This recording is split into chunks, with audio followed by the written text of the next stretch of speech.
Geologia e sedimentologia, estudos, práticas e rotinas de análise granulométricas na UFPR Setor Litoral é um projeto orientado pelo professor Luiz Fernando de Carli Lautert. Esse projeto nasceu para investigar as dimensões físicas e distribuição das partículas de sedimento, e assim revelar aspectos relacionados à sua origem, transporte e deposição, contribuindo para o entendimento da formação e composição do solo do litoral paranaense. O projeto se iniciou com a aluna Vitória Daia dos Santos Uza, que produziu um guia de práticas laboratoriais para orientar os ensaios que possam ser necessários dentro da universidade. Portanto, para além de compreender a formação e a composição do solo, objetiva-se com este estudo contribuir para o aprimoramento desse mencionado guia, através do refinamento das técnicas laboratoriais, que serão orientadas por ensaios experimentais, já que esses poderão revelar as nuances do processo. Assim, para a análise da granulometria, é necessário se estabelecer escalas de comparação dos grãos sedimentares.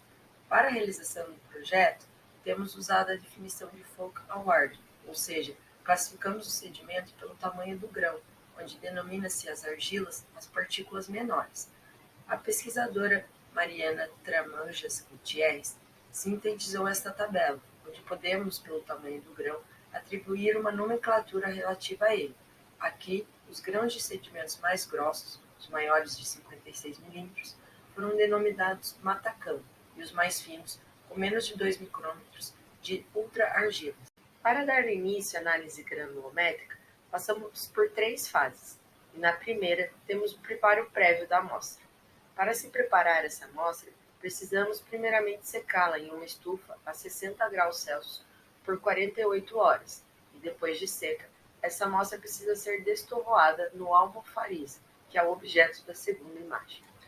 No caso em concreto, a remoção da matéria orgânica foi feita por meio de ataques com peróxido de hidrogênio, que atua queimando a matéria orgânica, fazendo com que reste somente os sedimentos. Portanto, é necessário cobrir a amostra com peróxido de hidrogênio na concentração de 15%, até que esse processo gere o fervilhamento dessa amostra.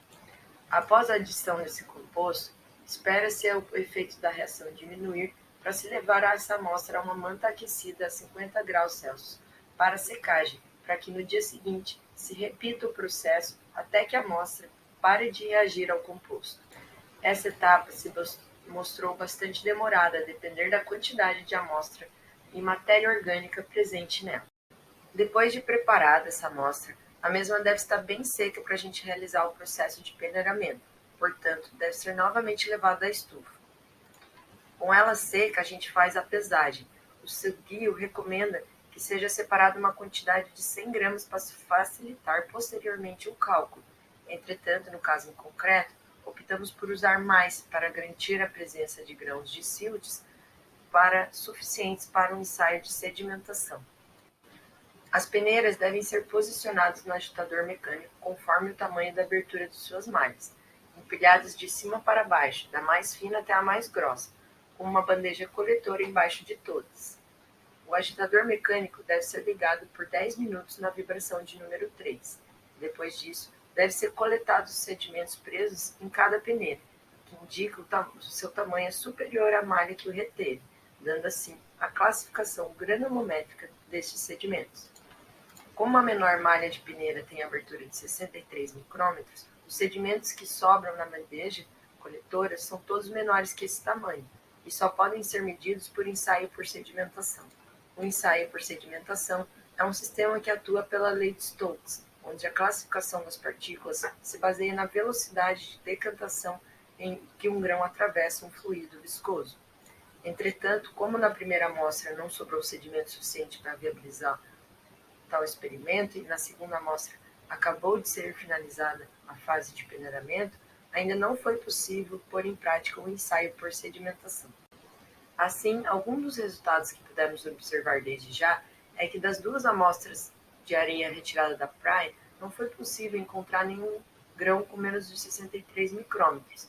Refletimos também que a concentração de peróxido de hidrogênio pode ser aumentada ao final do processo, quando a amostra passar a diminuir a reação ao composto.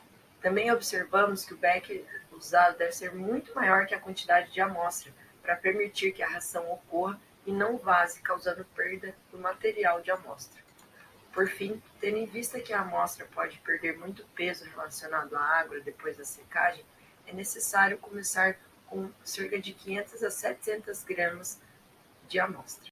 Como considerações finais, frisa-se que os ensaios por sedimentação não puderam ser realizados diante pouca quantidade de sedimento usado na primeira amostra, e que o resultado do perímetro da segunda amostra se deu próximo à data da publicação desse vídeo. Por fim, apresentamos aqui as referências que orientaram o presente estudo, tanto em padrão de classificação granulométrica como em metodologia, e quero agradecer à Fundação Araucária e ao professor orientador pela oportunidade de desenvolver o presente projeto.